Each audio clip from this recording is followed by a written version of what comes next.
Hello and welcome to the Unofficial Controller Podcast, your weekly gaming podcast. Episode 17, Gaming Wars, Rise of the Digital Empire. With me, George, as always joined by Tom, Luke High Street Walker, to my Boss Nass Season Pass. How's it going? I'm okay, mate. How are you? Yeah, I'm very well, thank you. It's a bit warm, isn't it? A bit warm out there. Not in the bunker though, Tom. Well, no, it's cold in here. Question. Let's get straight to it.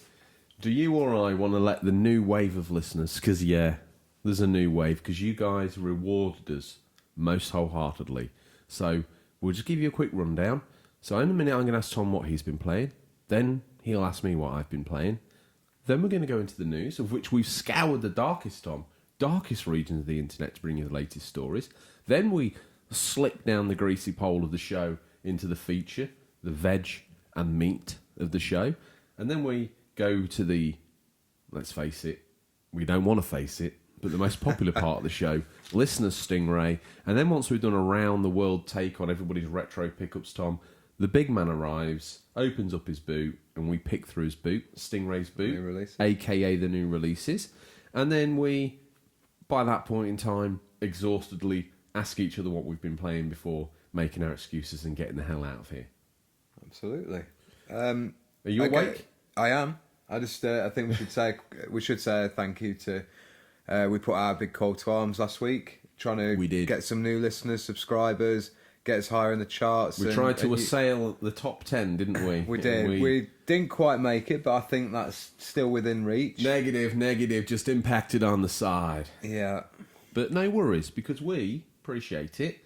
And we do, so just a big thank you. People in the party now. We have? So yeah, welcome new listeners. Let me stop you. What's up? The key, the lock, turns. What you've been playing?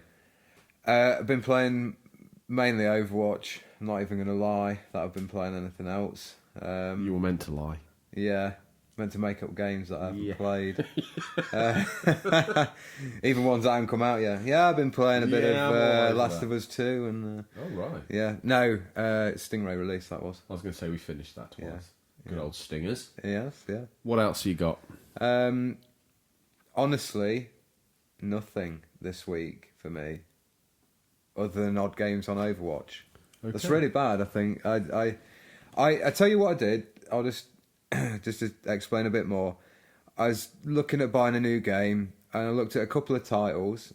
If anyone's played these, I'd really appreciate any feedback. So the titles were, They Are Billions, the zombie real-time strategy game, and Subnautica, both on PS4. They were both sort of low-price titles. You ain't got the patience for Subnautica. Yeah, I've heard there's not without a story pulling you through like a special Fisher Price My First Game. Subnautica, as good a game as it is, and is it one of those games me and you were playing with make the story in our head as we played it?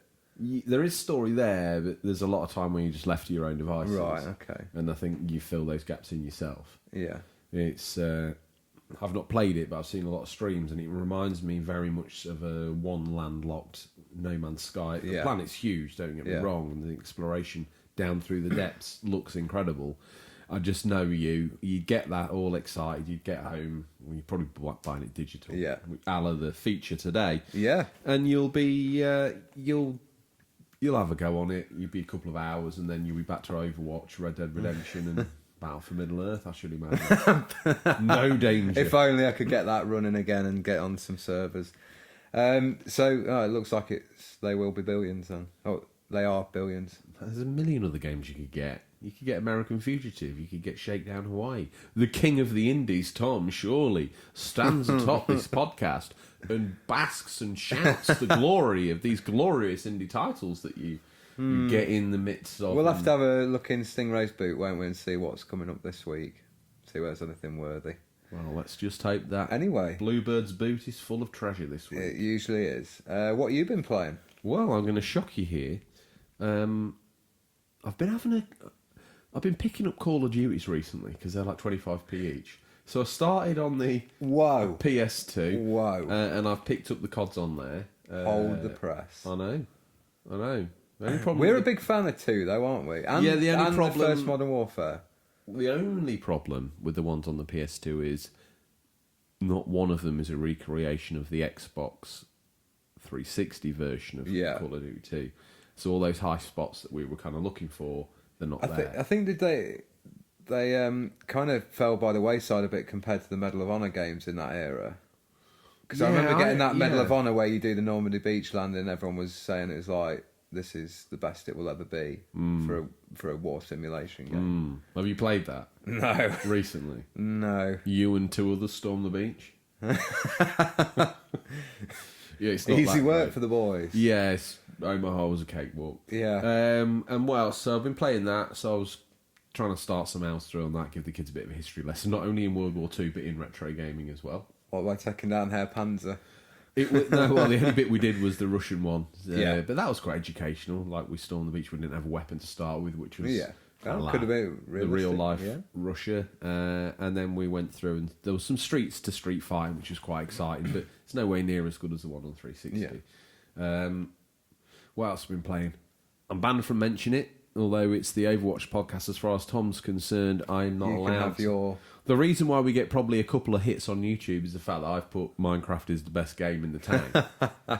But you can't allow it its mantra. You were going to rip me for having the library of Minecraft. I spotted those books over there earlier. I was thinking about waiting to bring it into the show. Well, let me tell you, the game is that they? complicated. If you think that you can just get in and play that game and explore everything, you're wrong.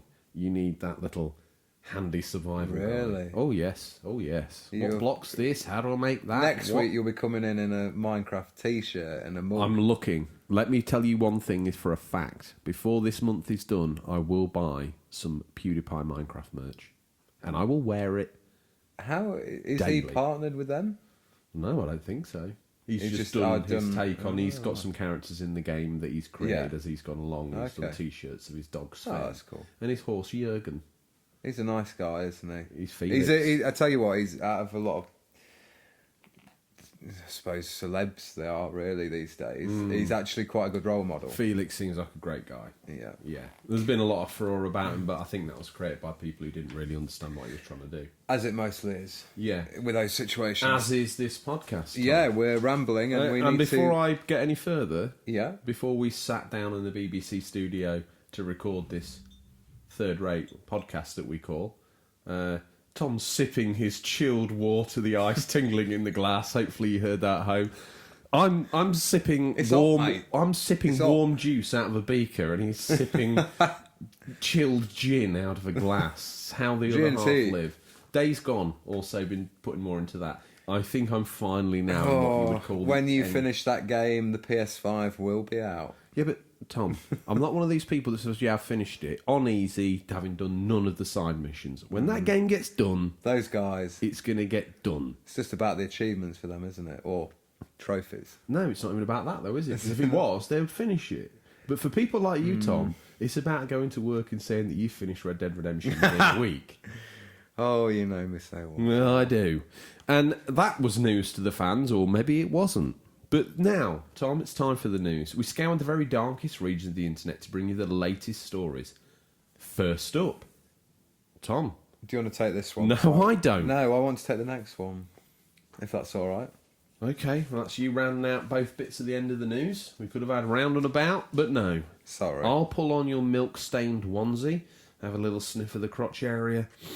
It's about time Mumsy put this through the wash, Tom, because your personal hygiene certainly doesn't smell like this onesie's seen anything clean for a long time. But I'm wearing it because it's what we wear when we do the Nintendo news. Nintendo drifts round the bend, but not in a good way.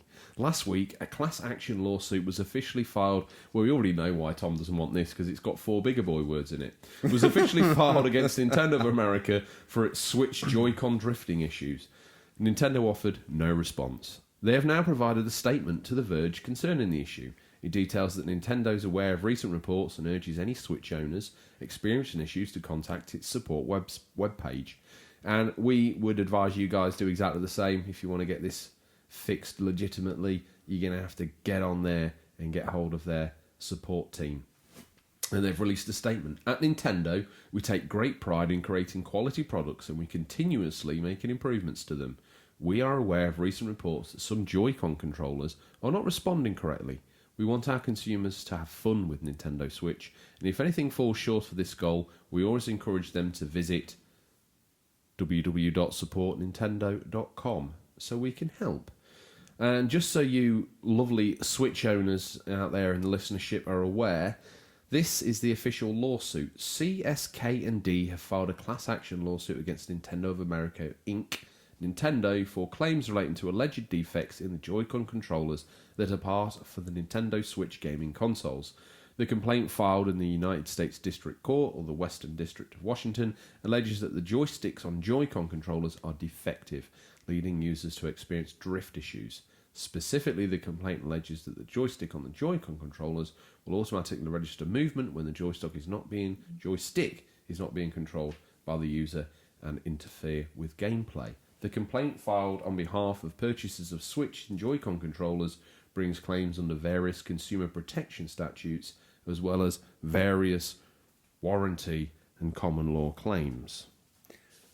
I feel like this is a problem that could have been sorted through social media, of enough people complaining on, I don't know, the official Nintendo page and saying, look, this is a problem, please can you patch it or get it sorted. I think, like, it obviously has involved a lawsuit now. It just seems a bit serious, really. Tom, how serious can it actually be? This lawsuit was filed in America. They file lawsuits for like 1/2 gram less ketchup in a sachet. They will sue you for looking at you the wrong way.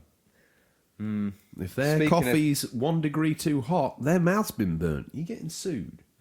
I don't think this is really anything to worry about. And what good Samaritan decided on behalf of all Switch owners? Did they confer with you? To take Nintendo to court on behalf? I would not hear anything bad said about it. So well, you're not in the onesie, and you didn't want to read this news. No, because it's bad news for him. Well, I think press, you're sacked. Nintendo fan, you're sacked. Am I? I'm the fanboy now. I'm not taking this onesie off. I've grown accustomed to the smell. It's almost like a musk. I can't... You know when you sometimes smell a bad smell and you can't stop smelling it, and you kind of get some enjoyment out of it? Like if someone does a trumpet, like, oh, that stinks. Your immediate reaction is to go... is to sniff at it. Why is that? I don't know. It's very strange. It is very strange. Oh, that's going to smell. And you're like, I can smell it. Yeah. Why did you sniff at that? So I found myself sniffing at your onesie. It's a little strange. As for this Nintendo news, what are the listeners going to do with that? Sit down, relax, throw their Joy-Cons a wall if they're not working, and then maybe wait and find out what the outcome of this is, because at the moment it's all a little bit... I think if you got onto Nintendo, you'd get some new Joy-Cons, wouldn't you? You would, yeah. I think that's the cheapest solution. Give us this next bit of news then, Tom. Take a pinch of salt. No, actually take a truckful. Red Dead Aliens and a remake of the original. So this is a rumour we've picked up on. Put your full hats on for this Rockstar rumour. Time for some crazy Red Dead Redemption 2 DLC theories. And this latest trumps any Area 51 stuff. A Reddit poster claims that they know an insider... Oh, those classic guys. My uncle works for Nintendo, don't you know? Well, that answers all the questions that all the fans have had about you, doesn't it? An environmental artist, no less, over at Rockstar, who's apparently working on some out-there Red Dead Redemption 2 story DLC. The rumoured DLC will see Arthur Morgan tackle Little Green Men. The developer has a history of all things xenomorph in the Easter eggs across all its games. I think they do, don't they? Those ones in GTA, so... Yeah, no, I mean, there's definitely some legs in that being a true... Yeah. That being... Well, I said less that of a true. rumour. What am I doing? More fact. Bring me some of that salt. Pour it on yourself. Oh, hang on a minute. Salt pinch. Very good. As you were. The second part of the rumour seems more believable, though, as it states that Rockstar has also been working on a full redo of the original Red Dead Redemption, using Red Dead Redemption 2's engine. The eagle-eyed tin hat wearers among you may remember, speculations became rife since December last year when Red Dead Redemption 2 audio glitch gave suggestions that Rockstar was up to something. The poster signs off with the fact that Red Dead Redemption remake will be with us sometime around December 2020 or January 2021. That sure feels an age away, so like all good conspiracies, this will take a while to disprove. Does this mean we will see Arthur and the Martians before? Is this just insane ramblings, or is no stranger than the zombie-based DLC of the original, or dissimilar to the Cowboys versus Aliens movie we saw a few years back. That's what I thought. You know, Cowboys versus Aliens actually was a pretty fun romp. If you were at Rockstar, you're probably like, Yeah. we could do something with that. It's a strange one for them to go back to, isn't it? There's obviously odd nods to Alien visits in the game. Well, in that one, and two especially, there is actually visual of it, isn't there? Yeah, in that small building where all the skeletons are. I think the remake of one it's got to be surely happening. They've got that whole map. Admittedly, you can't go to the Mexico side without glitching. Yes. If you're playing, or maybe if you're playing it on Xbox One X with the backwards compatibility and 4K support, one has to question why they would need to remake it. I think what I'd like to see, and I'm going to chuck this out there, this will happen, like many of my predictions. Cast your eyes into the Mystic Ball, because you will see Red Dead Redemption and Red Dead Redemption 2 as a pack on PS5 and the next Xbox. And that will include a Red Dead Redemption remake. So you'll have both games. Much like this rumour, Tom, going to take a while to disprove, so you can roll out your celebrity gaming status for a little bit longer. Yeah. Switch Mini Lite. That was a 50-50, that was, by the way.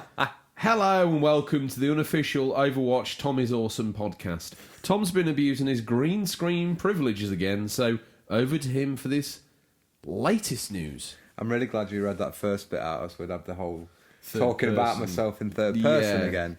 Tom sees his name in a script. Instead of substituting with the word I, he just reads his whole name. Teasing us all weekend long on the official Overwatch Twitter account, Blizzard revealed the game's next hero. Meet Sigma, Hero 31 of Overwatch, who is revealed in a new Origin trailer. The animation, a sequence of events showing a scientist examining the science behind gravity and attempting to harness a black hole. Something goes wrong during an experiment, and Sigma is hospitalized. During the animations, he is haunted by a melody and the equations behind his scientific theses. We bet the ultimate reveal of Sigma at the end of the sequence. He's one big dude who uses anti-grav tech, but he's part of a terrorist organisation, Talon. This partners him with Moira, Doomfist, Reaper, Widowmaker and Sombra as part of the Talon team. So Sigma looks set to fill in the role of the Talon tank. We're sure we'll find out more soon. So, hot off the press, he has been confirmed as a barrier tank, which is what I play as an Overwatch. So I'm quite excited. Finally get another one of those, because there aren't many in the game. He's Dutch, so they're keeping all the nationalities happy, I think. Oh, God. Another one. Not a Haitian this time. And yeah, saw some gameplay. It looks pretty cool. But I'll wrap that up because you are slowly losing patience with the look you're giving me. Every week we have Overwatch news, Tom. I know the game is able to make the news on a weekly... Well, no, tell a lie. There's only one other game that can make the news on a regular occasion. Oh, look. It's Red Dead Redemption. Oh, dear, oh, dear, oh, dear. Fans, if you want a gaming podcast that covers all the games... Other than Overwatch and Red Dead Redemption 2 and Lord of the Rings Battle for Middle-earth on the obscure Xbox 360, that's probably where you want to go. Enough of that inane twaddle. Tom, if the devoted listeners and new arrivals wanted to get in contact with us to say that news that Tom read out was rubbish, George's take on the Joy-Cons was not legitimate, I want to pull you down, you pair of nonsensical fools, how would they do that? Well, if they want to do that, they can direct messages on Instagram or on Twitter, or you can reach us at questions@unofficialcontrollerpodcast.com. That's the place to send the saltiest of pain. Yeah, send it there. Where I can just junk it. Yeah. Tom, they've listened to the preview of the show. They know what's coming. We've arrived at this section of the show. The sort of eye of the storm, isn't it, before we leap into the feature. This week's feature... Gaming Wars, Rise of the Digital Empire feature. Always got to slap that on there, Tom. Makes us sound right, third rate and amateur, just like we like it. This week's feature is a discussion about the way we buy games. As always, you guys got in touch to share those memories of game shops and your online store experiences, and we're including those to add a real personal touch to this story. We've had massive feedback for this, haven't we? So we're really happy. Thank you very much. Overwhelming, and if we miss anyone out, yeah, please don't take it personally. and the level of submission that we've received has been absolutely stellar. You're all obviously very keen to get a picture of Stingray for your downstairs toilet. Don't forget, submission of the month. Yep. So from here on in, 4 weeks from now, someone... 3 weeks, because we said 4 weeks last week. No, I've changed the rules. It was easy to work. It is what we do. Keep stringing. No. Viewers. Unlike you, I don't Listeners. play with their emotions like a yo-yo. Okay. Like a cat with a ball of yarn. I respect it. So, last week was your practice run. This week's your first go. 2, 3, 4 from now. Or maybe 5 from now, because then we need all the submissions. Then we need to scratch our heads like a couple of confused monkeys for a couple of hours while we decide who's going to be anointed the first winner. I think sometimes when we're reading them out in the feature, there are ones that we really like draw to and think, yeah, that's a really good point, and we should... I think what we'll do if we see those, we'll just make a mental note of them. No, don't use mental notes. We'll write on the script with crayon. Even more professional. Exactly, that's what I'm thinking. Keep it legit. So we find ourselves at a strange cross-section, the once mighty high street, the place to peruse and dream about the next game or tech. Thing is, the high street, at least in large cities, is still alive. So what's happened? Why are physical game sales in decline? What does this mean to our hobby? The way we play and acquire games, build libraries and catalogue the hobby for future generations. Tom, you got some stats there, matey. Why don't you wheel them out? So, 80% of video game sales are now digital here in the UK. New figures revealed by the Entertainment Retailers Association showcase this shift. That's a really big percentage, and I don't see that changing anytime soon. Until I researched, I didn't realise it. I think we've mentioned it once before in the news, so it wasn't like a complete surprise. But No. when I saw it, I was like, I live firmly in the I'll buy it physical camp. So to see that, when you don't live in the other camp, when you see some of these stats, you feel like strangely disproportionate from it all. You're like, that doesn't really... Is that right? Am I in that 20% minority that still buys games? The more time that passes, and I get used to just being able to, I don't know, some of the smaller titles I bought on the PS4, I can just switch to them very quickly, not have to put a disc in. That's one of the benefits. I would say that's one of the benefits of if you ever use remote play like I do. If you've got a game that's on your dash, it means you can just load it any time. Yeah. Unless you think before you leave the house that day, I better put X, Y, and Z in the tray so I can play that when I'm away for a week. Yeah. It's not going to happen. It's not looking good for physical, is it? In a way. Say sorry. I'll say sorry. Sorry, it's physical. Sorry, it's physical. Try saying that one with... Anyway, one keen listener with an eye for the future, good old Davy Bones, he's chimed in on Insta and he says, Nice. Honestly, I think it has to be inevitable that we go digital. I mean, we're halfway there. I bought the rare replay disc for Xbox One and it just downloaded the 360 versions. It's retail stores, but I have a bunch of awesome retro stores by me. I miss physical, but as retro collector, I already have packed shelves. It could be beneficial to companies like Nintendo who seem to sacrifice graphics because of their odd choices. Davy Bones. Yeah, thanks for that. Back to it. Back to the feature. They say of the 3.86 billion generated by the video game market in the UK in 2018, Tom, 3.9 billion was from digital and 770 million was from physical sales. Either of those numbers appeared in your bank account tomorrow morning, you'd feel very happy with yourself. But when stacked together That's a good day down the market. in a versus battle, that's a pretty significant win for digital. Oh yeah, massively. Again, quite shocking stats, really. Yeah, well, digital seemingly now rules video game sales in the UK. Why don't you wheel out this one, Tom? He's one of our favourites, isn't he? He is. Always chiming in.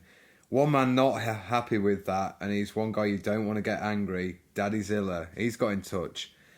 He really despises digital-only games. I need my physical copies.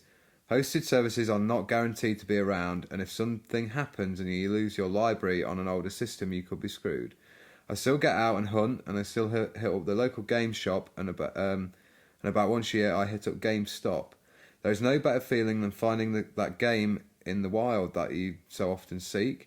However, there is one game I wish they would do a real physical copy of, and that is Cuphead. Man after my own taste. Thank you, Daddy Zilla. Nice to hear from you, and nice that you're back. I think he raises a good point about if there was a massive crash, like network crash, and you lost all your library. That is, it's not great, is it? Well, it's money you can't capitalise on. And I'm sure, like, obviously, PlayStation, Xbox, they would refund you, Nintendo the same, but if it's just that sort of sudden loss of all your games you've got on there. And talking of daddies, now that Daddy Zilla's cleared the way, Tom, let's talk about Game Boy Matty's father, a.k.a. Doogie McBain. What's he got to say for us? As a retro collector, I've always preferred physical copies, partly nostalgia of reading the manual on the drive home. Yes, great times. However, recently I've become more accepting of digital. If I get an invite to an online game, I can just jump straight in instead of spending 10 precious seconds changing the disc. Certain games will always be bought physical though, Shenmue 3 for example. Yeah, nice points there. He's obviously starting to diversify a bit and try out the digital. You dip his toe in the water. A good point there as well with loading up the online game. I think a lot of the online multiplayer games I've got digital. I think the single story player driven games, I want to get those on disc. I probably always will. But then you trade them. Once they're completed, yeah. And see, if you buy a digital game, you can't trade it, can you? Yes. If you don't play too much of it within the first 14 days, I believe there's a refund policy. Yeah, but there is. I've never tested that. Have you? No, I'm sure it must be true to a certain extent because you could have younger family members probably download something by accident. See, that's one of my biggest. Like the time you told me someone downloaded Fortnite onto the console, and you told me it wasn't you.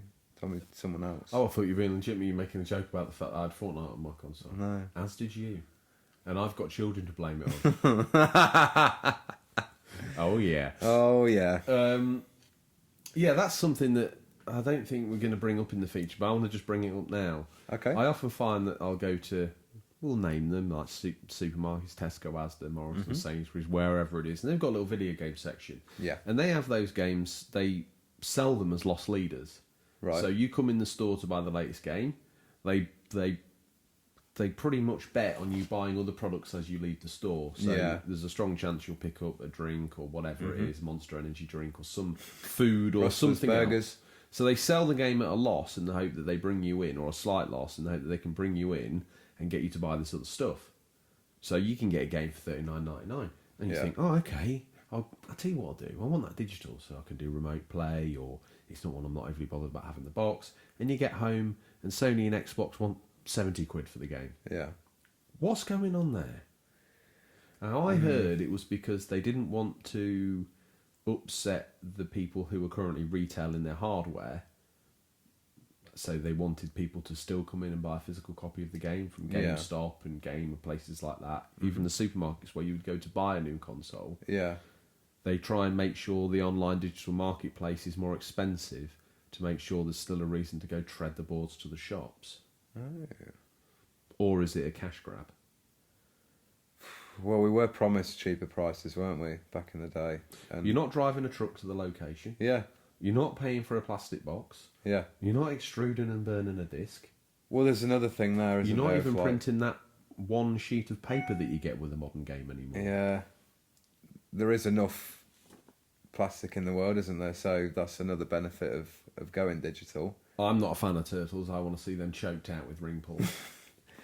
He is a savage, ladies and gentlemen. He's a savage man. Anyway. Let's move on. But that was nice. There's a good point you've raised there. Yeah.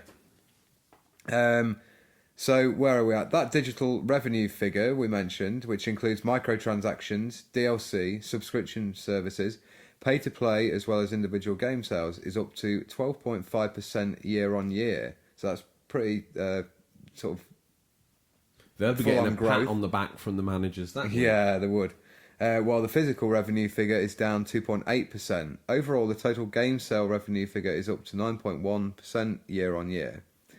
So, yet again, It's trumping the physical sales, isn't it? Massively there. The shift from physical to digital for the video games market has been one of a slow move, but now the move has really gathered pace. So who's this? We've got Gathering Pace with his digital collection. Loyal fan Bobba Lobber. He says, being in a house of 4 gamers, we're inclined to buy digital, mainly for the game sharing feature, especially with multiplayer games that we all want to play. As 2 of us can play together, usually for less than the price of 2 physical copies. It's something only one of us is interested in, or it's more of a single player experience, we might be tempted to pick up a physical copy and save some money. But it's safe to say our physical collection is overshadowed by the digital library. It's nice to browse the library and launch a game without the arduous task of getting off the sofa and opening a game case.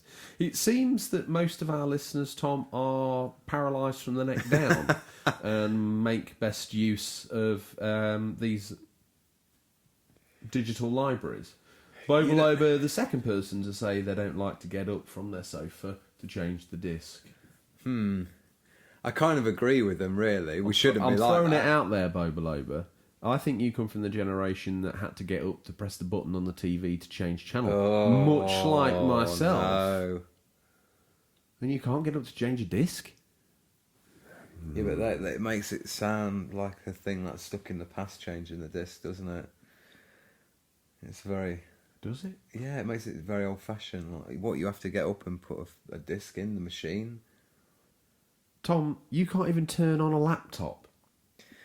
Why are you're such an enigma? You'll embrace digital downloads, but you can't even defrag your watch. I wish I knew what that meant.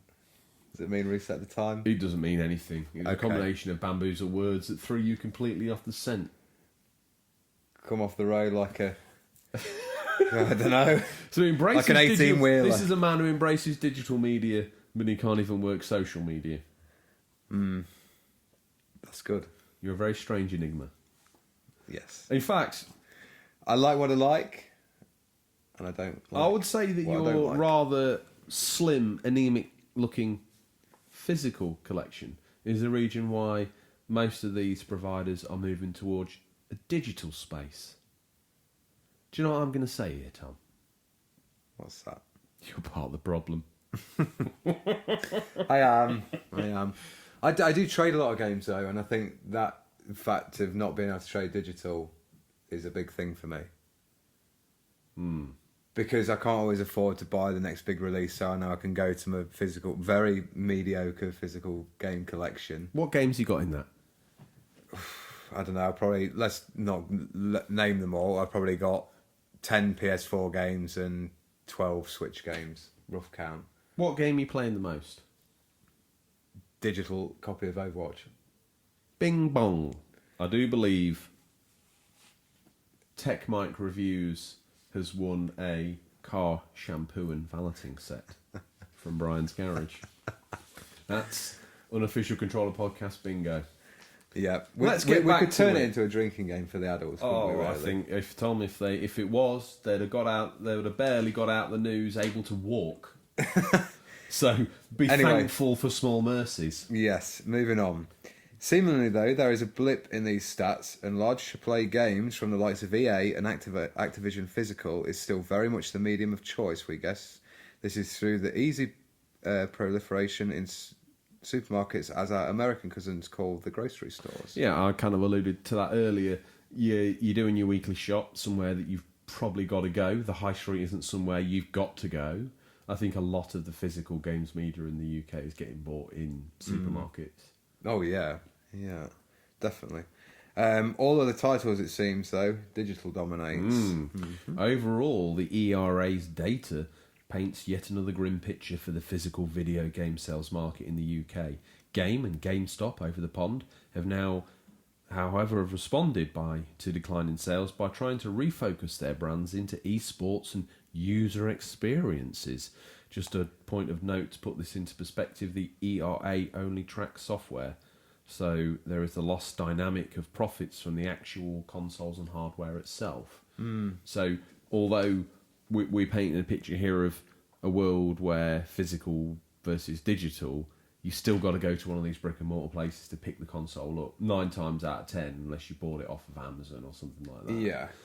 And also, it also doesn't really give a fair view. So if you could look at this money and say, oh, how can that make sense? That's why games not going to be able to stay open and they've been bought out and blah, blah, blah. But we're not seeing the full picture there. Yeah. Because they sell hardware to controllers and other bits and bobs which aren't in these stats. Yeah. If we were a serious gaming news show, probably would have found out what they were. I think you've done good work there this week. Thank you. One of those fluorescent stickers on the fridge for you, I think. I think you're just offhand commenting as much praise as I deserve and you would ever Even give. better. It's like being having a really tough. Anyway, we should move on. Yeah. Back on the high street here in the UK, the only place to acquire a new game these days, bar the supermarkets, is the said game store. And memories of Virgin Game Store, Electronics Boutique, you might remember, Tom. Yeah. And Game Station, you definitely will. And that's not a late night phone-in chat show for ladies that sort of sit behind a screen dancing to sort of music. No, Tom. That's a place you can buy games from. Ringing in all our minds and all the nostalgic that brings, the new game smell and reading the back of the manual in the car while Mumsy drives you home. Yeah, I think just quickly touch on this is the other experience of, like, let's say I've got enough money for a new game. I know there's one coming out I want. Yep. Setting off Saturday morning to game my local game and get a few snacks, and it's a more of an event, isn't it? Like I don't like think getting a DVD copy of Robin Hood Prince of Thieves when you're half cut. There's a drive story. me down, Blockbuster boy. There's a story from the ages that Tom can let you know about. Oh yeah, we'd been out one night, hadn't we? yeah, We'd had night before, and then a few glasses of pop. I think I awoke to the smell of the gas cooker being left on. I think and you're getting luckily, the two stories mixed together. Well, that's what nostalgia is, isn't it? Mix all the stories together, like make it sound like this epic journey. So you opened the door, luckily, and didn't turn the light switch on. Otherwise, that would have been no more podcast. Well, no more a lot of things. Yeah, and then we jumped in the. No, you decided, hungover, that the thing to do would be to go to Blockbuster and buy a copy of Prince of Thieves on DVD. I just really wanted to watch it. I one must of have the had some bizarre, like, strangest- trippy Robin Hood dream at the time. Off a gas fire. Off Yeah, a gas with oven the being gas left. fumes, like Robin.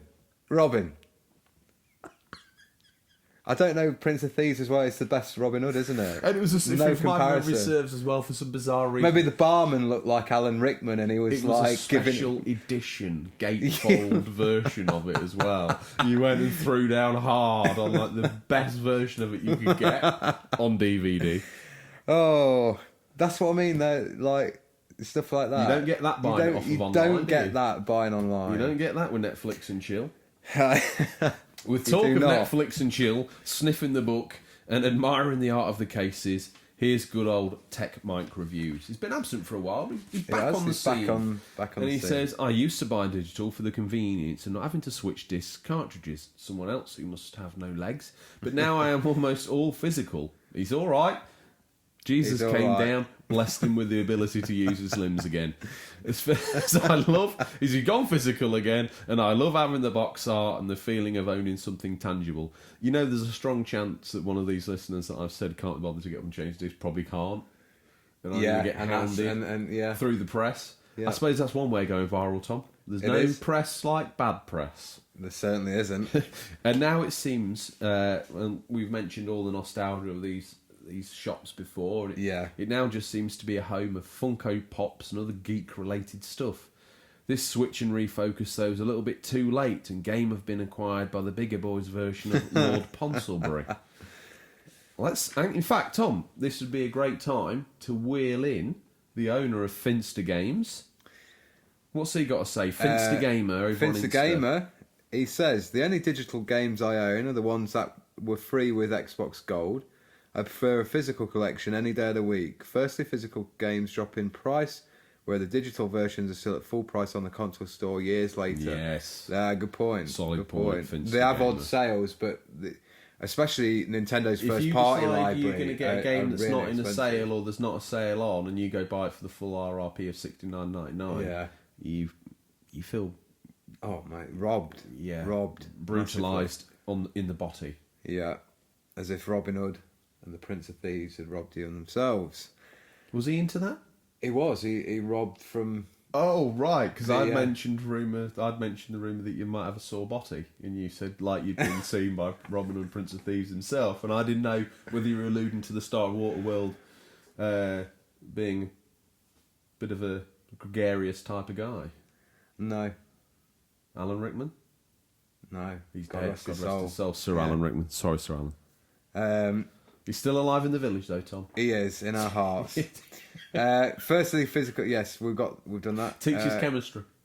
If I'm not likely to play a game again, I can trade it in the physical copy towards another great game. So yeah, we've talked about that of being able to trade against the next big title. For sure. I think like game do offer like good sort of trading value for. Let's say there's a new big game coming out, and they go, if you've got a game that released like last month, that will be worth more because you're trading it into the next sort of big release, and it guarantees them another sale, which is good, I think. No, I do. He goes on to add some high street insight. Yeah, we needed a man on the inside, Tom, so we extended our tendrils like Daddy Zilla touching down in Reno and trying to find some retro contacts. Is he happy for us to mention the company, even though we've mentioned it a million times? Tom, you're so scared of legal, you barely talk on the podcast. Just get it said. Games weren't an issue when I was working at CX, as people are always happy to trade in their old games for money off a new one. I did, however, see a decline in DVDs in my time there, as streaming services made them irrelevant relics. There is definitely a rise in the digital world evident. I believe CX are now trying to get into board games, and computer game stores are going to struggle over the next few years. Into board games, that was an interesting one. Yeah. I think the key thing that we're missing here is that people nowadays only play Fortnite and Apex Legends, which are free digital downloads. The only time they enter a game store is to buy coins for Fortnite skins, because daddy and mummy won't give them their credit card details for online purchases. Wow. He belongs with us, doesn't he? I tell you what, his comments are sharp and they draw blood, but normally when a comment that's It sharp speaks and draws the cold, blood, hard it truth. speaks the cold, hard truth, Tom, and I'm afraid that... Is that the only reason why Game is there anymore? So you can send Johnny down with his pocket money to buy some coins so he's not Johnny Default on there anymore and he doesn't get bullied at school? It's a bit of a sad state of affairs, isn't it? Yes. Aim to win in Maybe we're default too old scheme. to understand it and we're not cool anymore. I'm sure there were things going on when we were kids where we had to have the latest flip-flop and fly. Trading Pokemon. cards. Anyway, new fan of the show, Xbox Podder. Seen him lurking around listening to Stingray, but he's evolved into the full-fledged listener that he is. It's fledged a nest. He has. Playing most of my games on PC. He's obviously tuned into this show for all the latest PC gaming news. I've not been to buy physical games for it in years. Everything's on Steam, Origin and Battle.net. All games I purchase now are pre-owned, even for the Switch and Xbox One. I'll always wait and get them cheaper from CEX, unless it's something I'm really hyped about. Obviously, being into the original Xbox scene, I mostly use eBay, Car Boots, and CEX again to buy these. New releases lack effort for me. Half a finished game on a DVD without a manual has no real value in my collection. Well, Xbox Podder, that's very nice of you to say. You've just rubbished my collection to be a collection of plastic and paper that I should probably burn. Again, we say these things, Tom. They're brutal, but they're true. Talking of brutal and true people, Tom, who's Here this? comes Mike Who's Ashley. this? Vince McMahon through the door. Mike Ashley, the new owner of the High Street here in the UK, the owner of Sports Direct, a controlling stake in Game, and the iconic House of Fraser department store. Wow. Well, I tell you what, might be time to just wheel out another CEX fan. Geek Play Record got in touch just like you can and said, I buy digital. If I want same day release, for example, Call of Duty is a midnight release, I'm not one to go out, queue, buy, download software, then play.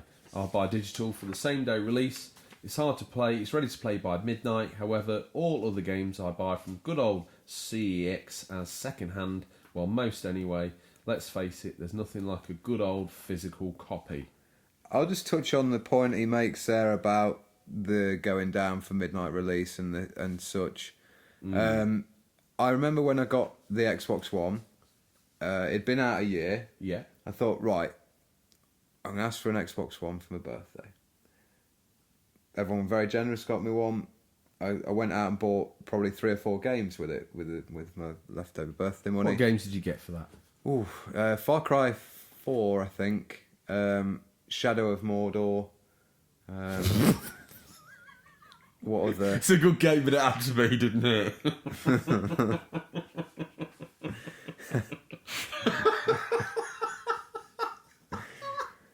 My love for Lord of the Rings is pretty high, isn't it? What else did you get? I can't remember, mate. But my biggest problem was what he mentions there is I got home, woke up the next morning. I was like, right, I'll get it all set up. That whole day I didn't have the best internet connection at the time. The whole day was just updating the games and the console. It completely took any shine off. Welcome to the next level. That's what I mean. Like, that's not fun, is it? No. Luckily, though, we're quite far removed from these big chunky downloads now, aren't we? Yeah, it has got better. Obviously, internet connection speeds are a lot better. So hopefully that's a sort of thing in the dark ages for us to reel out on podcast 1,800. Well, also, he talks about the midnight launch, and I actually do think that I miss those.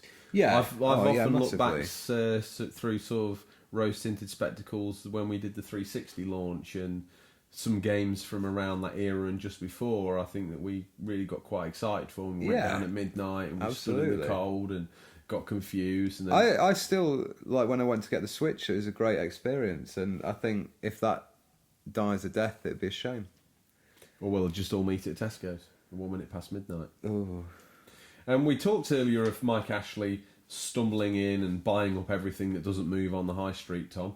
And he's obviously the owner of House of Fraser, and this new takeover could result in House of Fraser stores rolling out purpose-built gaming areas for us gamers. I remember Debenhams and Game had a similar tie-up for a while. In a statement to the stock market, Game said it didn't have much choice but to accept an offer from the all-conquering Ashley. Ashley's company Sports Direct International performed a £52 million takeover of the business after winning over another 16% of shareholders to its cause. Ashley's group already has a 38.5% stake in the business, meaning it will comfortably over the 50% threshold for having a majority. Game is officially now part of the Ashley empire. Lord Ashley. Sir Ashley. Rise. It's harsh. I'm not going to comment on him too much because you don't know what's true in the press these days. You hear stories of the Sports Direct employees, and if that is true, that's really sad. Yeah, but equally and so, one thing I've got to say is the counter for that. Yeah, is that he set up his area in a place where the mines had all been closed down. There was lots of unemployment. There weren't many job prospects. A load of the building land around the area had been sort of rendered useless because it had been mined so much, and there was a lot of contamination in the ground. And he comes along and sets up his empire. And yeah, it might not be the best, but you've got to look through the lens of someone that might have been working down the pit. Like, years have come on since then, so it's like, yeah, he's probably not treating his staff fairly, but you've got to admire a guy who's willing to throw down in an area that's pretty run down, to be fair. I like that area of the world, and I find Shirebrook to be a cool town. There's a nice retro game store there called Button Bashers. Oh, really? But it's a bit of a ghost town, really. And that's what I mean. That's why I was just wanting to interject. It's very easy to demonise this guy, but it's very easy to say he treats his staff like rubbish. But there's always that's not him personally, is it? As well, like, I don't know. Yeah, but it's surely like people who are like his, like, under management, who are, well, anyway, whether they're doing it, if they are, it's wrong, but he's created a lot of jobs. Whether they're the nicest jobs in the world, it doesn't matter. And in a way, he's solidified. We don't know what's going to come of this. There's probably going to be redundancies, and I'm sure we're going to get to that. But at the moment, he's done nothing but solidify for high street and secure people's positions, at least in the short term. Yeah, definitely. We should probably move on because it's a subject for another day. So, with game stores looking to not sell games in the future, what does that mean for collectors? Are your libraries not going to grow past the current crop of consoles? Who knows? It looks like the collectors may be struggling to collect physical games in the future. Well, I've seen those limited edition releases, where they do smaller indie titles and they do boxes for them. And I think that is something we might see in the future. People still want that look of having a great big games collection, but they'll probably just be empty boxes. And then we'll just, Talking of... Thing is, though, Tom, we're talking people that like to collect. I'll tell you someone who likes to collect. Radbash Gaming. He says, I have a large fear that digital will either kill physical games or they will soon become super expensive to buy, like limited run games. The only time I buy a digital game is if, 1, it's digitally exclusive, and 2, if it goes on sale for dirt cheap, Steam Summer Sale, etc. I don't see buying digital games as collecting because you don't actually own the game. I have to agree with him on that. I have no problem with people who buy digital. I do. I think they should all contract a cold sore. I don't want to be too harsh because we love you, loyal listeners. You know, it's just something small and slightly annoying. Tom's a digital guy, so I wish it on him. So Radbash didn't have a problem with them. I had a little bit of a problem with them, but let's face it, I think people need to stop and look at what's going to happen. Game stores are already going out of business due to digital. My local store couldn't compete, so they had to close. Xbox is making a digital games only Xbox, and people think that's okay. As gamers, I truly believe we have to keep physical copies alive, even if you don't collect. You got to do it for the history, man. My thoughts. That's cool. Solid point, Radbash Gaming. Man of my heart, although you are far too kind to the digital buyers. Talking of large libraries again, Tom, here's the Barber Who Games, our longest serving fan over on Insta. What's he got to say for himself? Always a reliable source for good info. He has a very knowledgeable opinion on most things in gaming. I've always been pretty much exclusively a physical media guy. Since I've had my own source of income, one of the biggest problems with digital media I've found is its longevity. A digital game can be removed from an online store and essentially be lost forever, whereas a physical game is yours from the day you purchase it. Great point. Yes. As far as the decline of game retailers, it's been a bit disheartening to see stores like GameStop become more like toy stores than dedicated gaming retailers. I guess it's just a sign of the times.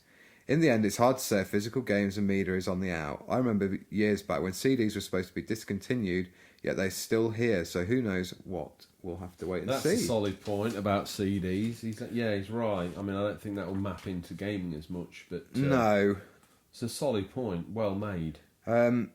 What he's sort of saying about dedicated game retailers as well, you raised the point of Mike Ashley trying to turn these sort of stores into gaming arenas. I think that would be great if we could see somewhere where we can all go and maybe see... Like a fan zone. Yeah. Arcade? That'd be great. Quasar laser? Yeah. Or, I tell you what, you've hit a really good £1 million deal idea there. Well... We should sell the podcast to Mike Ashley. He's just been on the phone. Has he? He's offering us 16p. Really? Yeah. It would have been more, but we've had too many edits, and he says it's third rate. But he still wants Lord to get... Ponsonbury want his share still as well. Yeah, and he wants to... I hear they're big buds, though. In the podcasting genre. That's what he wants. Okay. And Lord Ponsonbury and... Mike Ashley, they go grouse shooting together. Of course they do. In the Highlands. Yeah. Where Tom, else? We have loads of listeners who are collectors, and guess what? There's another one. Retro Gamer Thomas. Wheel him out, take off the face mask. What's this ravenous retro collector got to say for himself? Carefully bites. I'm a physical collector and love having the games on my shelves. I understand why the big companies want download only, but if they want that to work, they need to change a couple of things. First, you've gone. He's gone. Mate, I've got visions of Retro Gamer Thomas. Hannibal Thomas? Yeah, Hannibal Thomas taking the lid off a Mega Drive and feasting, just not all of it while it's on, just nibbling on a little bit Did of he the drink ram it with a fine Chianti? Fine Chianti, yeah. That's what I had visions of. Him playing, he's got it in, and he's got it in the store demo mode, so You it's do playing realise through the younger Sonic. fans are not going to be getting And these. he's picked up the RAM chip while it's still attached. He's like seeing how much he can nibble before it shuts down. There's what goes on in my head during this podcast. Yes, in my I silent think, moments. Let's take a healthy sniff of reality Yeah. and get back to it. Retro Gamer Thomas is not, as far as So- I'm aware, a serial console killer. I don't think he is. No. He's a serial console collector, though. Firstly, they need to change the pricing drastically, Tom, he says. unofficial controller grease for the smoothest links. I can see that on a t-shirt. Yeah, get them printed. At the moment, when a new game is released, it's either the same price or more expensive, and you're not getting a physical copy. That we've talked about this, and it doesn't seem fair, does it, with the pricing? Secondly, memory. Before I had my PS4 Pro, I had a standard PS4 500 gig. Yes. Modded it to 2 terabyte memory, which was really good, but then changed it to a Pro with 1 terabyte, a lot of stuff had to go. We'll get to the end of this because I think we need to talk about that. Now, if they want download, only 2 terabytes is not enough, so that means bigger memory in new consoles, which means bigger price. As for game shops, I love how we're in a wander around game here in the UK, but I wish there was more stores, so more competition. At the moment, Game seems to have the high street to themselves, and unfortunately, in some stores that shows. Now, 2 really good points we should talk about there is Game not having any competition. Like which the WWE. It is. It's the same again, isn't it? If you don't have healthy competition in any avenue of business, I think you suffer. Well, they did for a bit. I mean, when it was Game versus Game Station, when they were separate entities, there was a little bit of competition going on. It felt like there was something there. Yeah, there was something. And Game Station was like they were innovating more retro as well, and but I thought they were the better store. at the time, yeah. I agree. So the other point we want to go back to there is the memory situation. Yeah, big time. This is a problem for... We all know the memory juggle, don't we? Even if Yeah. you've got physical games. Yeah. Digital obviously seems to take up a lot more. Some of these games now we're getting to the end of the gen of consoles is massive. Huge. And I do feel bad for anyone having to go out and think, I'm going to buy this game tomorrow. It's like 50 gigabyte. Oh, I've only got 500 gigabyte hard drive and I'm nearly full on that. Yeah. It's you're constantly playing that chase of like delete, reload. So, and I tell you what, Is that what the future of having to deal with the when you run out of space on your shelves, you just buy more shelves. When you run out of space on your hard drive, you buy a bigger hard drive. I'm struggling to see your point. The shelves are cheaper.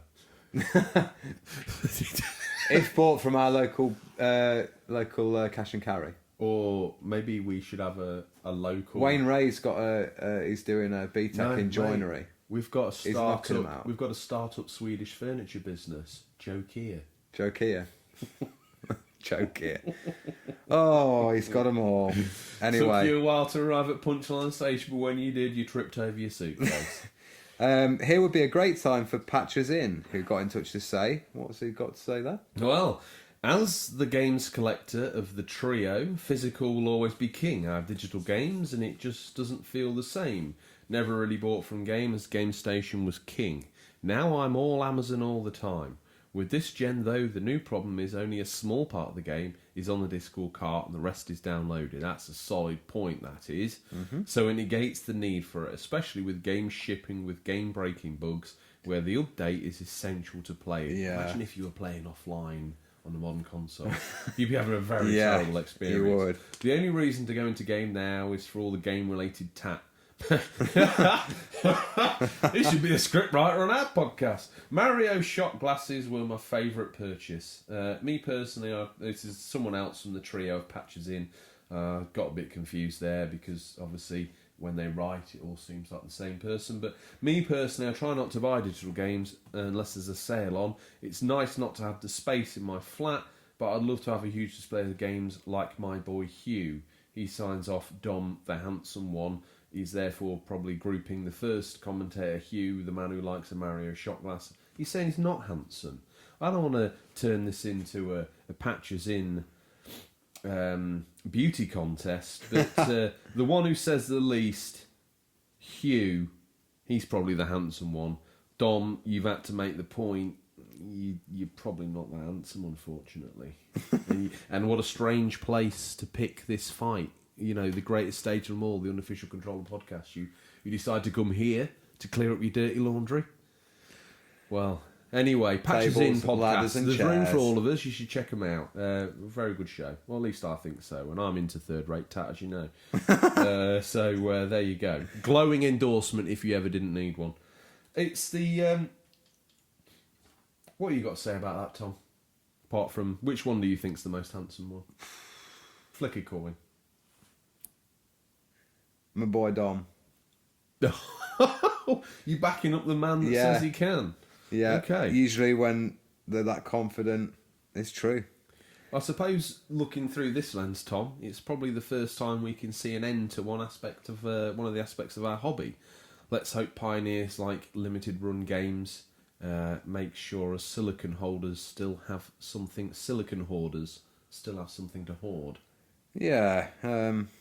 Maybe we could. Maybe now would be a good time to hear from Limited Run's biggest fan, the one that's enabled the owner to probably buy a new Ferrari and yacht. He loves those the immortal Switch games. The immortal Ozcat leapt up from listener Stingray to say his piece, Tom, and what's he got to say?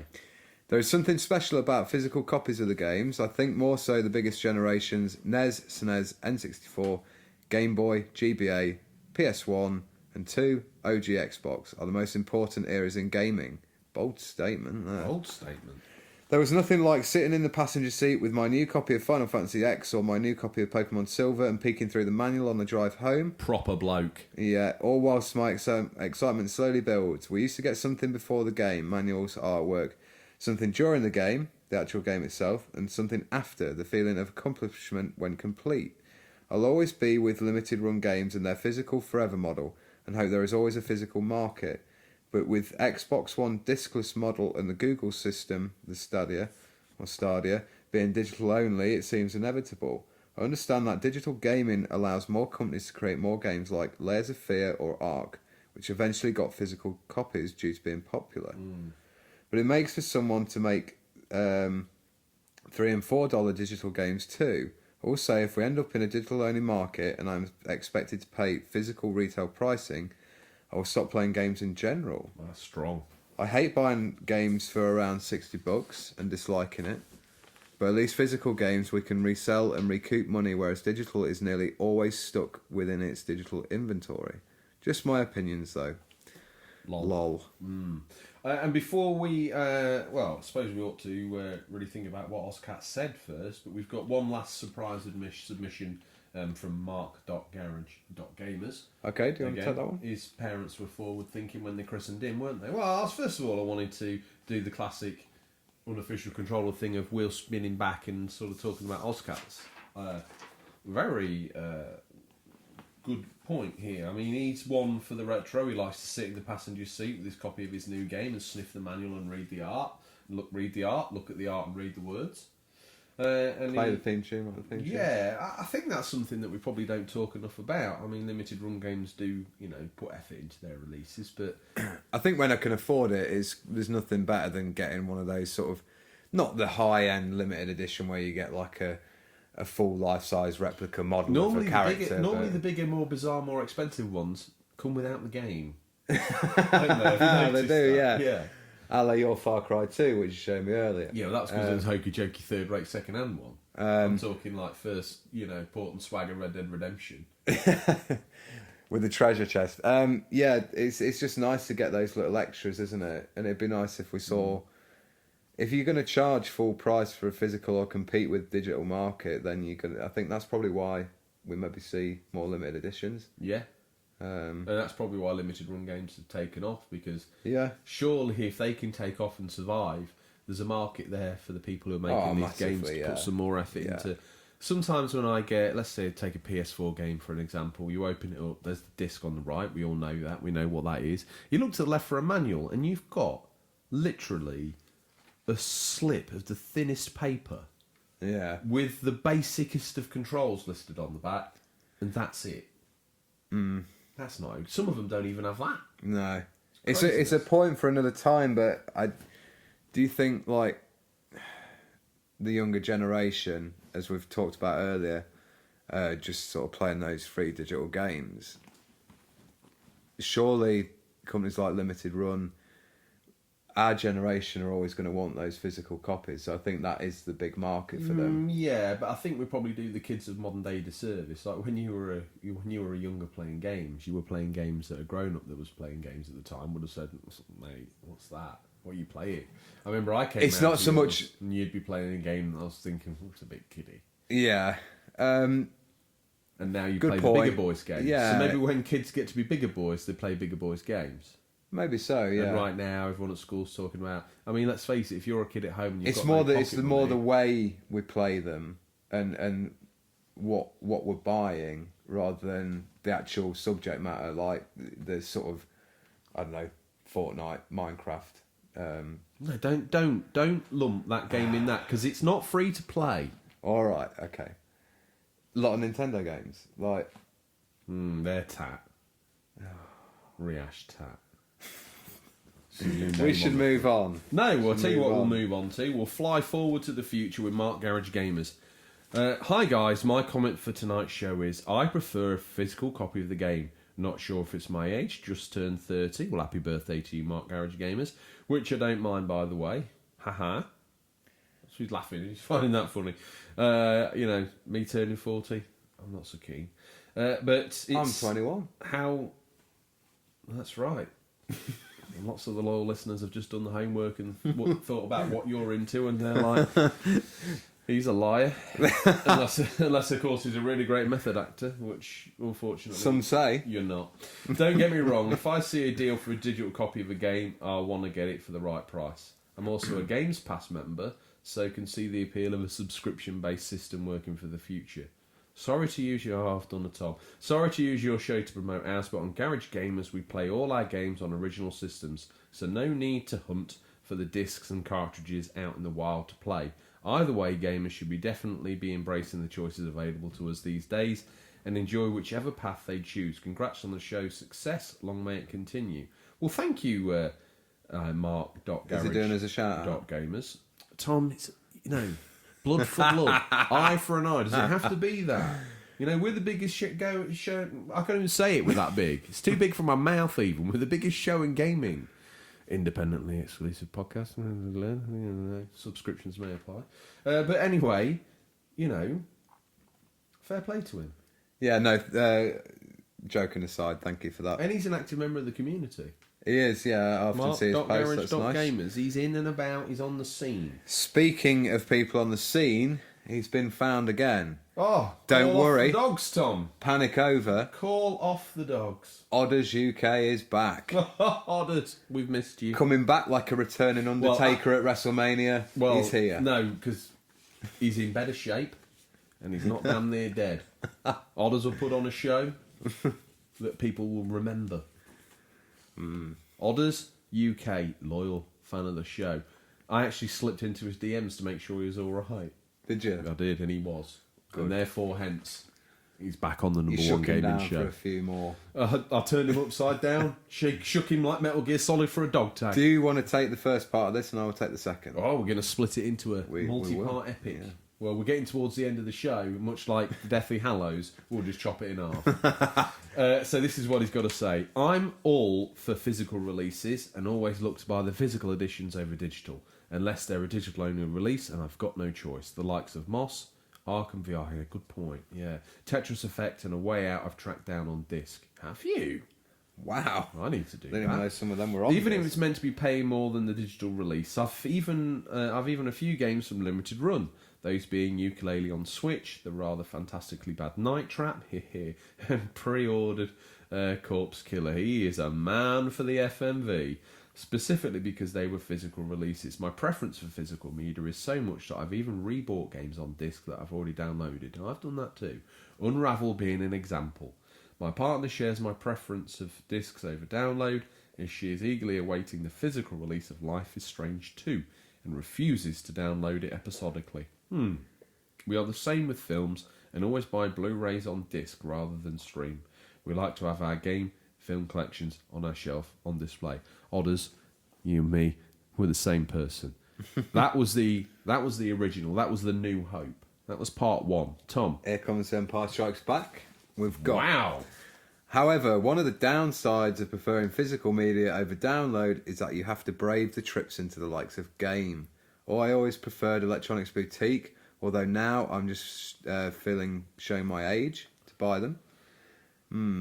Good point. Game shops that were once a hive of game-related activities and discussion with a vibrant atmosphere where you were amongst fellow gamers who shared your passion for gaming is now a glorified toy shop that sells T-shirts, Christmas jumpers, plushies, true, yeah, sweets, energy drinks, and is populated primarily by 8-year-old kids creating a public scene, arguing with their mum who won't buy them any Fortnite V-Bucks, top-ups, yes.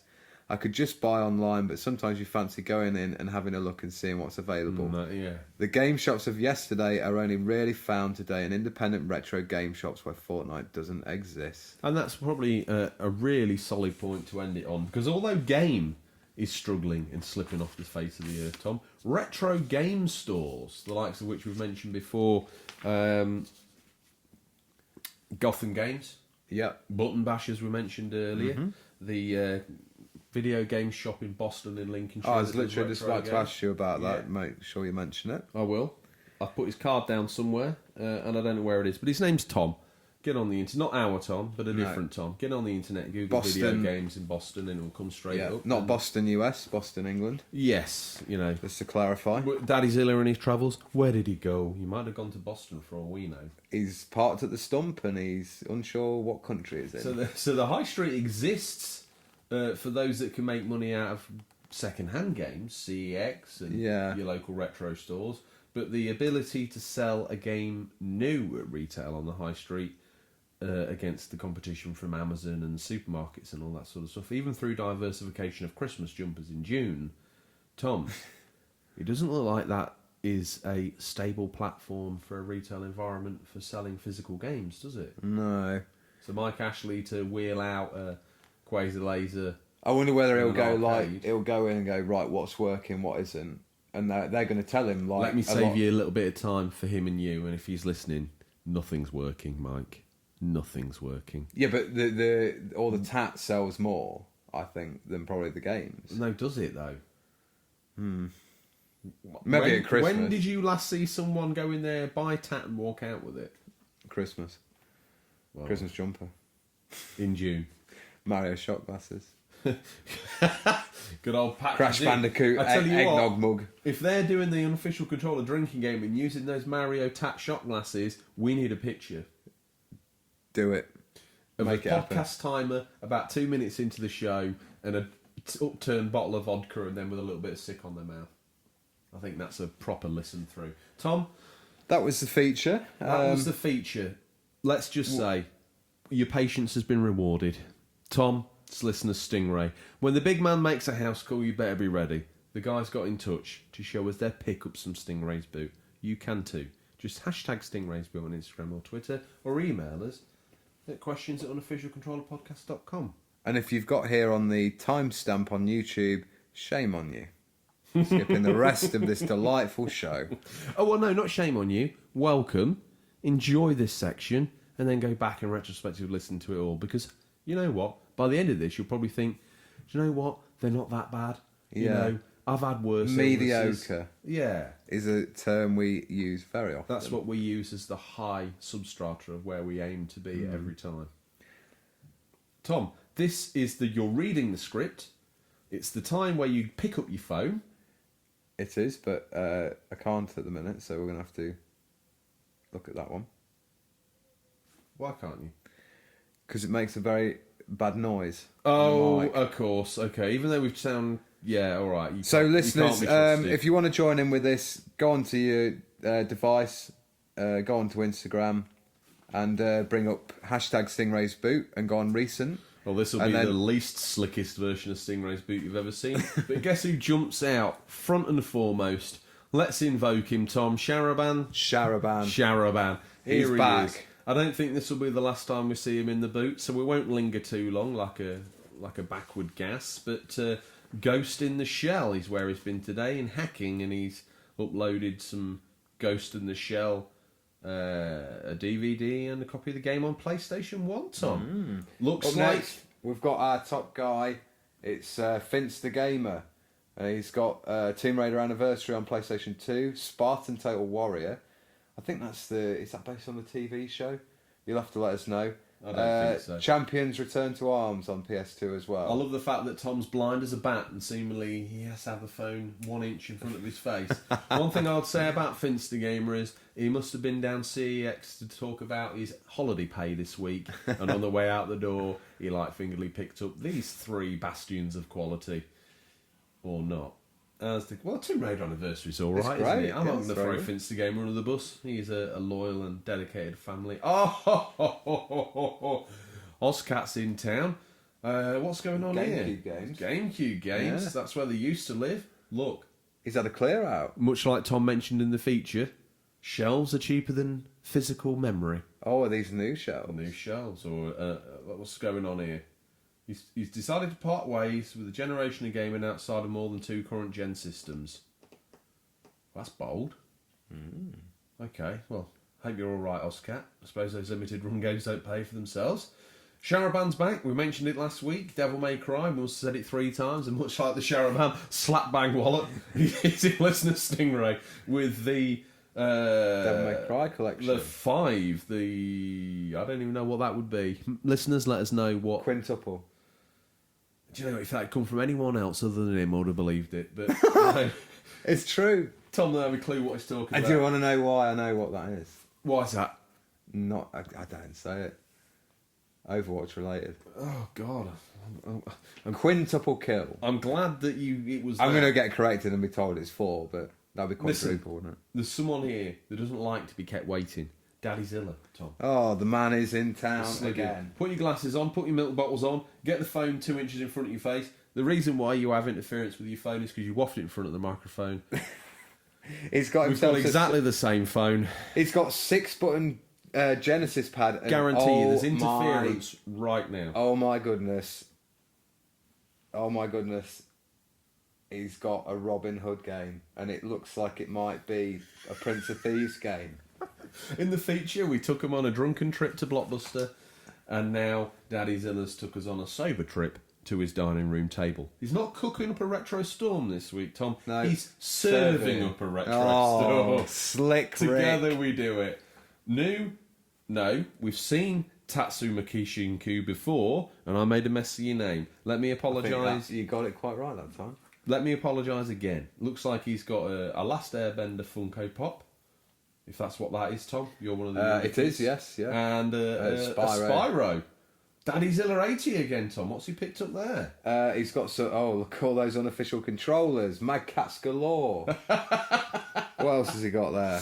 Oh, he's got a copy of The Simpsons, Bart's Nightmare on the SNES. That was a good game. Adventure Time on the Wii U.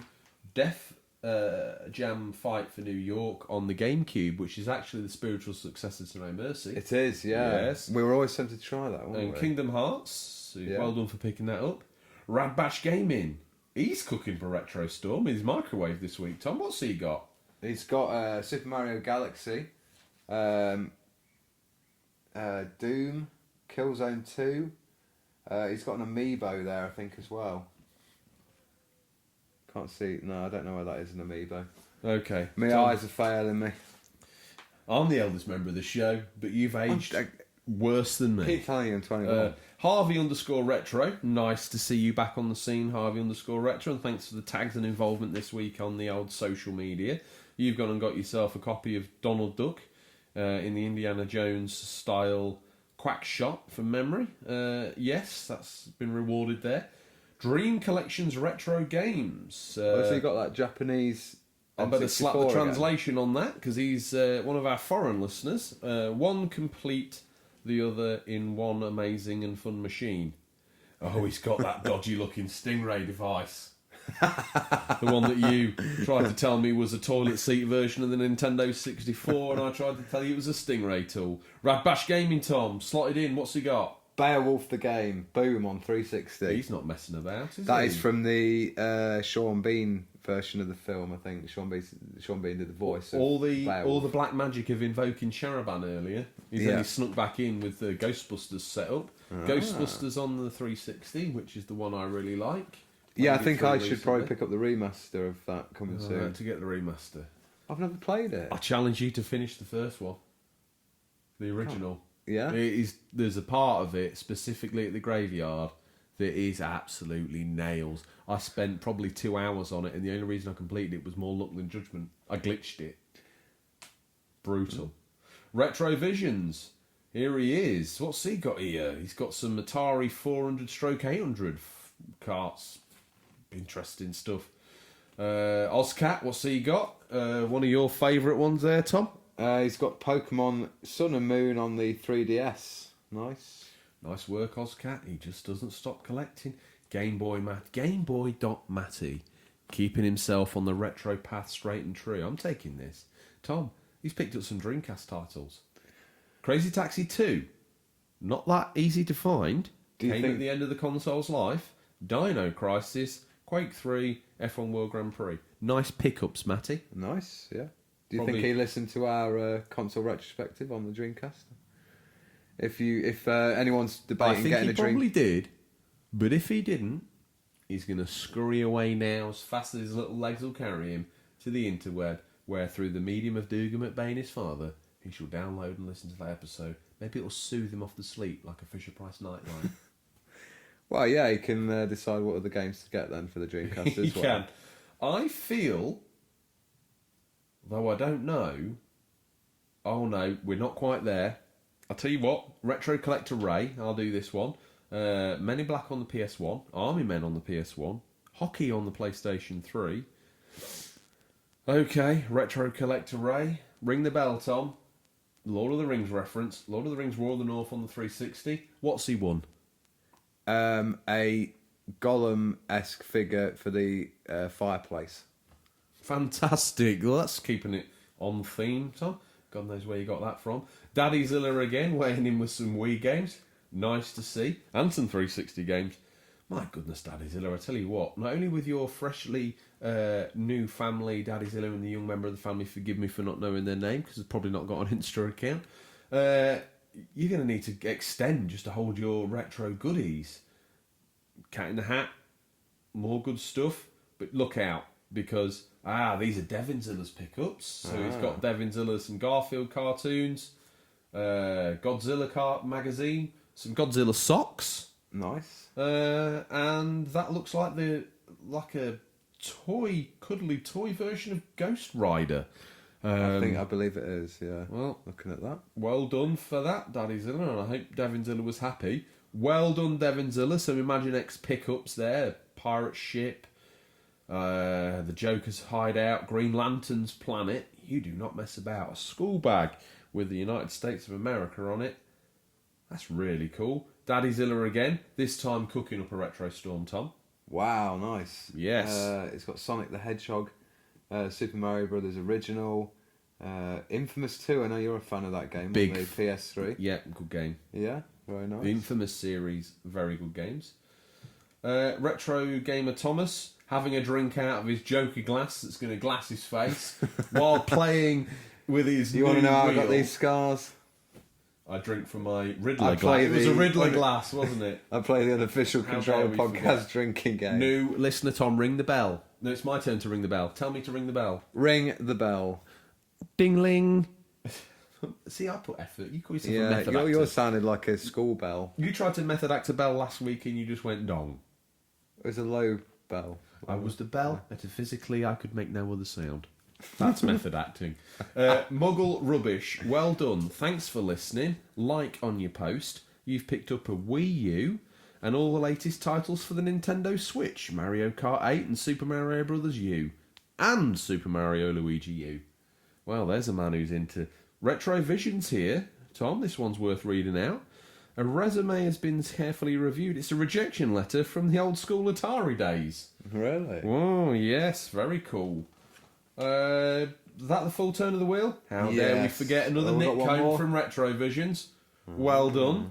check your scalp for eggs, and if not, slap it in your Atari 7800 and have a go on a prototype car. That's actually very cool. Tom doesn't like the retro stuff, so I'm going to snub him and continue to give you the faith and respect you deserve with your 7800 diagnostic set of EPROMs for an early GCC board dated May 1984. Hello and welcome to the unofficial Antiques Retro Collector Game Show podcast with me, George, and with my host, Tom. I only play games that came out this year. Danish 80s guy, loyal new fan of the show. You skip by him, Tom, but what's he got there? Your first computer, I believe. The Spectrum. Nice. ZX. Nice. ZX Spectrum, yeah. Yes, and wrapped in its 30-year-old polystyrene. I think that might be the full turn of the wheel. Yeah. Tom, that's all the dips in the boot for our listeners. Don't forget to hashtag Stingrays boot or email us for your pickups to be read out. We've got to that time of the show, Tom. Trace Ray pulled her hamstring this morning in one of Red Dragon Reus's box fit classes. For the ladies of the village. That's right. And Trace Ray is currently sat with her leg up. Oh. So we don't want to keep Stingray waiting because he's got a bag of ice in the boot that's melting and it needs to be strapped to his wife's hamstring. I've probably changed the muscle that she's pulled in the last 30 seconds, but let's not let this get in the way of it. And we had a concerned message on YouTube from Mark.GarageGamers saying that I heard in your last episode that Stingray's a fictional character, hashtag unsubscribe. Well, let me just reassure you, Mark.GarageGamers, is what with fact breathing down his neck at every single turn, we have to make out that this guy doesn't exist. Much like he doesn't talk during the whole interaction between us. As we said, he doesn't want to implicate himself in this nasty pirated world. He doesn't want to be guilty of that. He's a family man. He's just trying to get by with enough money for some lamberts and a pie. Cue Tom. He ain't got out to say. He wants to get to the new releases, so at that rate, we better signal to the bottom of the drive. Here he comes, wheel spinning like only a man with a bag full of ice can. And he pulls up, the springs settle, the doors pop, and here he is, Miss Stingray. Time for a peek in what we affectionately call Stingray's boot. We've nestled... What's nestled? Oh, listeners, it's a classic. Because if you're a long-term fan of the show, you know I can't do the Stingray intro. If you're a new listener to the show, you're thinking what you're talking about. Go back to the earlier episodes, Tom. It's a car crash. Time for a peek in what we affectionately call Stingray's boot. What's nestled between some counterfeit nappies and a dodgy copy of Battlefriend All this week. These are the new release highlights for the week July 22nd to July 28th, 2019. Listeners, these are either out digital or physical, or will be by the time this podcast is in your feed. But it could be region dependent. Tom, I don't know why, but that was an absolute mountain for me to climb. I think you made me feel nervous that I spent an extra 2 seconds doing the Stingray intro.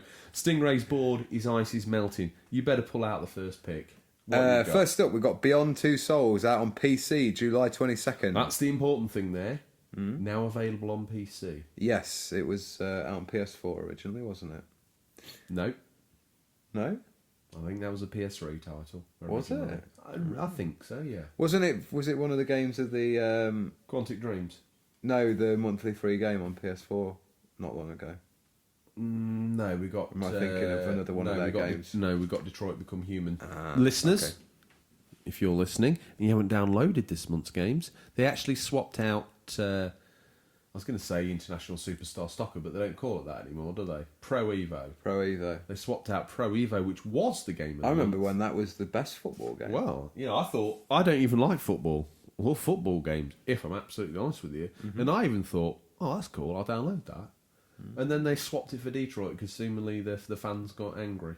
Anyway, telling me about what Beyond Two Souls on PC out July 22nd is actually all about. Live an Extraordinary Life, a unique psychological action thriller delivered by A-list Hollywood performances of Ellen Page, William Dafoe. Beyond Two Souls takes you on a thrilling journey across the globe as you play out the remarkable life of Jodie Holmes. Mm-hmm. Born with a connection to a mysterious entity with incredible powers, Jodie is different. Your actions will determine Jodie's fate as she faces extraordinary challenges, danger and heart-wrenching loss on a journey to discover the truth of who she is.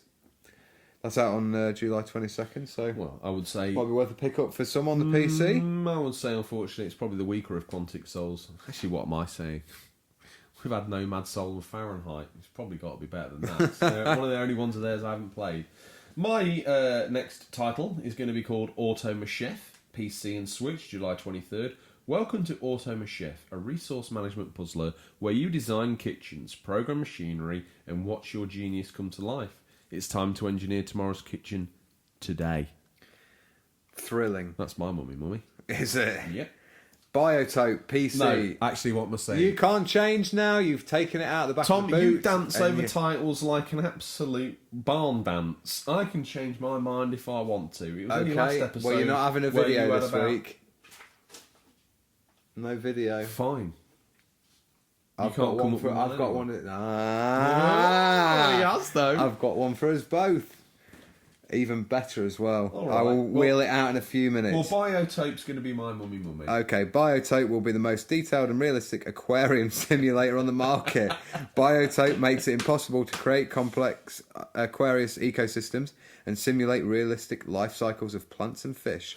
Out on PC, July 23rd. Let me tell you one thing, listeners. We bring you the latest and the most up-to-date new release highlights. Even if they're not for us, we know someone out there, Nick T. You like a good fish He aquarium might be simulator. getting that truck racing sim game that we recommended last week. He said he sounds very interested in it. So, nice to know a listener goes Well, off our recommendations. I'm actually a little bit more into it now that I see that the actual winners of last year's championship Iveco are actually represented. Oh, really? Yes. Because Okay. when I first saw the box art, there was this great big Merc on the front, and I thought, well, that's a bit weird, because what did they win last year? Nothing. Okay. And in the background, in a tiny little thing, you see in the distance an Iveco getting left for dead. And it was actually the other way around. Strange, but true. Tetris Effect.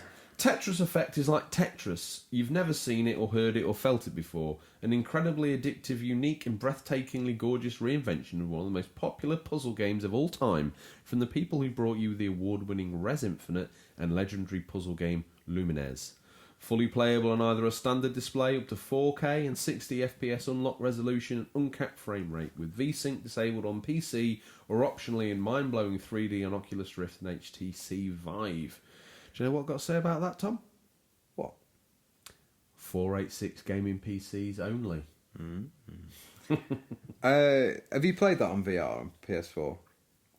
Tetris Effect? Yeah. No. It looks quite cool. I'd like to give it a go. I'd probably buy Beat Saber over that. Ah, okay. Yeah, that looks quite smart as well. Same dog, different spots. I'm having a rummage and I'm going to get us a video out. But I can't wait this for video. This better be an I absolute... do hope belter. you remember it, because this video also comes sort of bundled with a book. It was a bit of a one you'd do at school. Moondial. Placing it on the. Let me wheel out a fact that might rock you to your very core. I'm pleased you've heard of Moondial. Of course I've heard Are you of happy with the Moondial. pick? You It wanna was rent that? filmed on location at Belton House. Very near to the Unofficial Controller podcast. Near the bunker, yeah. Near the bunker. Near Yeah. Farmerton. Happy with that pick? Yeah, really happy with that local Good. vibe going on. Yeah. That's probably why half the people that listen to the podcast can't understand us, because we're two inbred weirdos from a county in the middle of nowhere. Tom, it's an absolute packed smorgasbord this week, so you better I better rip move it on. into 60 seconds re-atomized. PC, July 25th. The post-apocalyptic dark comedy is back, remastered and even more radioactive than before. Scavenge supplies to rescue your family and stay alive in your fallout shelter. Make difficult decisions, hunt mutant roaches and maybe survive. Or not. Wish the green screen could run that, because that sounds alright. I'll chuck in this then, Tom. Interstellar Space Genesis on the PC, July 25th.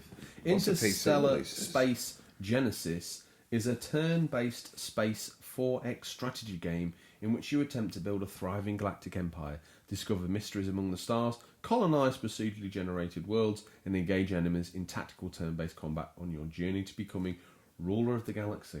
Tom, this next one... For the artist formerly known as Red Dragon Rius.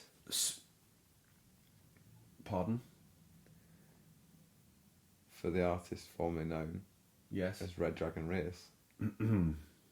You can't just call him Red Dragon Reese, can you? Sensei Rios. What? Where are my manners? All the fans just sort of breathed a sigh of relief. They thought that he might be, Behind me. drop kicking through Yeah. the bunker vent, slamming you to the floor, Red Dragon punching your face. Address me Don't look at properly. me concerned. We've bought more than 14 hours worth of podcast. If we want to put a 14 hour out, we'll put a 14 hour out. Red Dragon Reus, Sensei Reus, needs the proper respect shown to his title.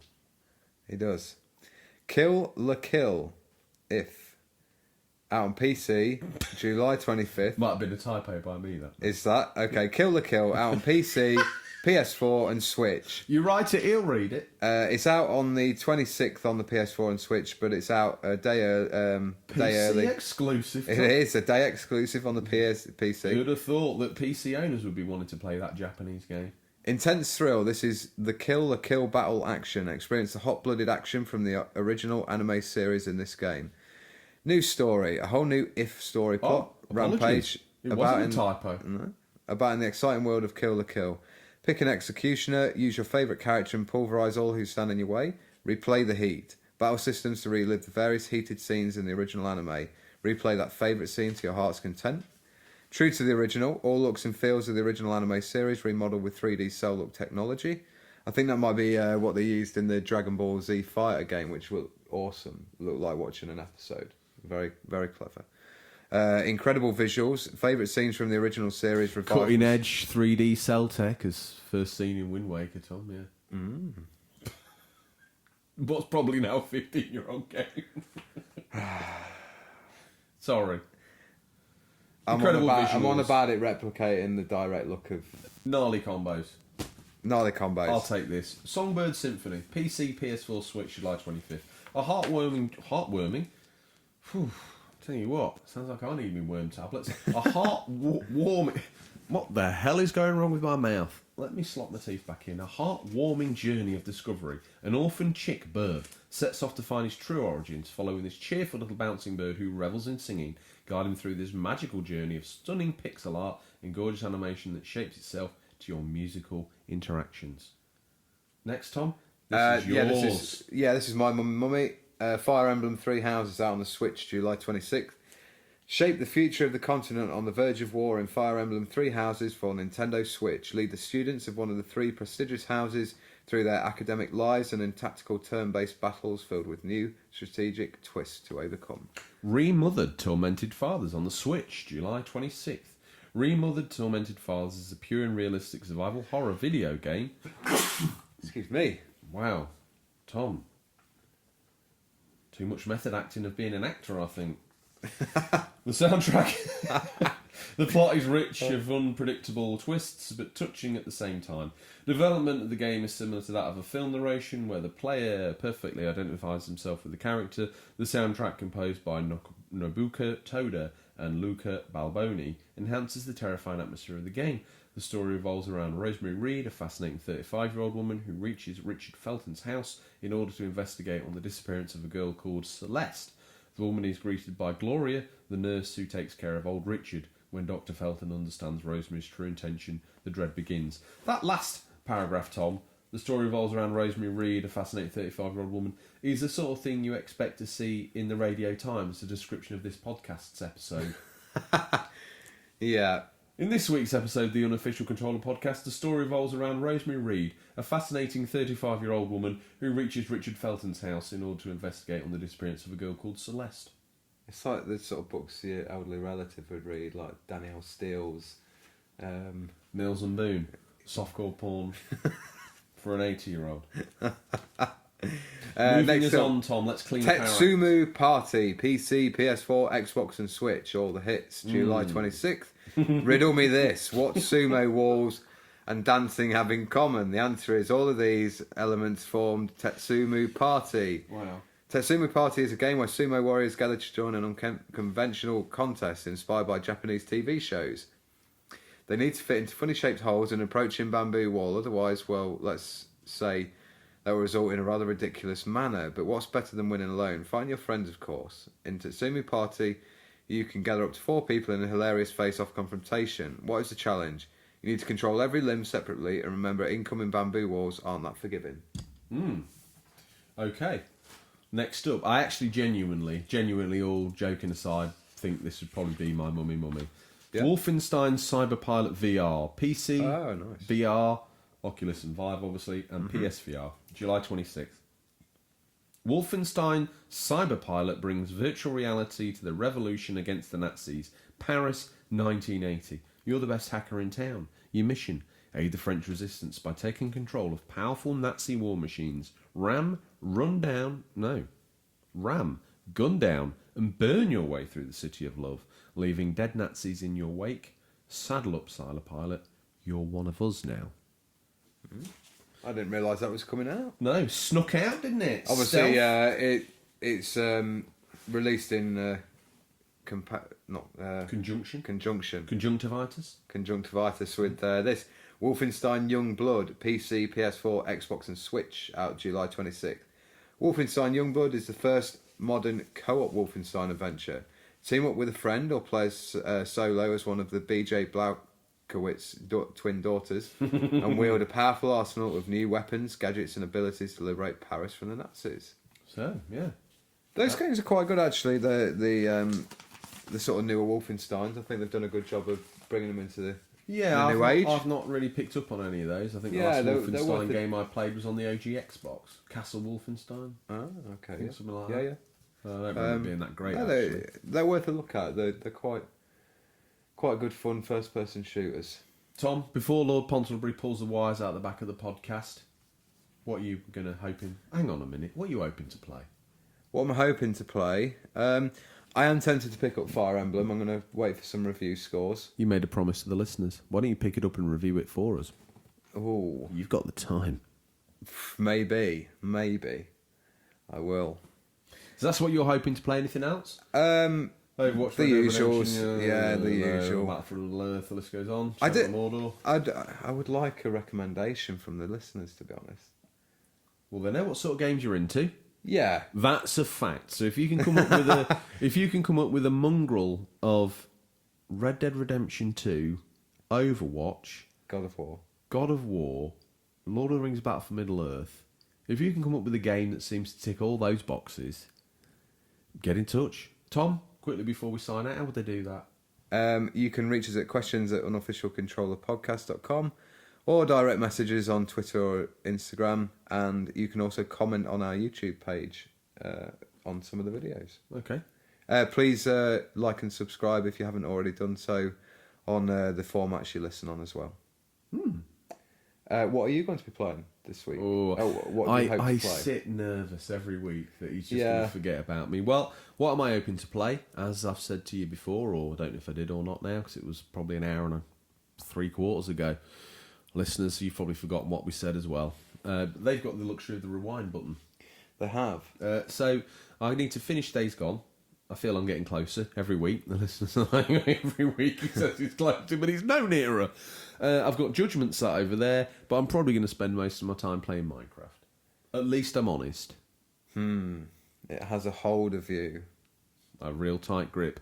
Until it won't let go until we get the VR download for No Man's Sky, and then I can live in the world, and I won't need Minecraft anymore. Cast aside by like a toy you don't want to play with anymore. And Tom, looks like you've got out the old unofficial controller grease again, because like a toy you don't want to play with, listeners, it's time to throw this show down like a toy you don't want to play with, because that's all we've got time for this week, listeners. As always, thank you for your pleasure, your time. We look forward to the pleasure of speaking to you again next week. Until then, happy gaming, and remember, there's nothing wrong with being given the unofficial controller. It's what you do with it that counts. See you, Tom. See you, mate.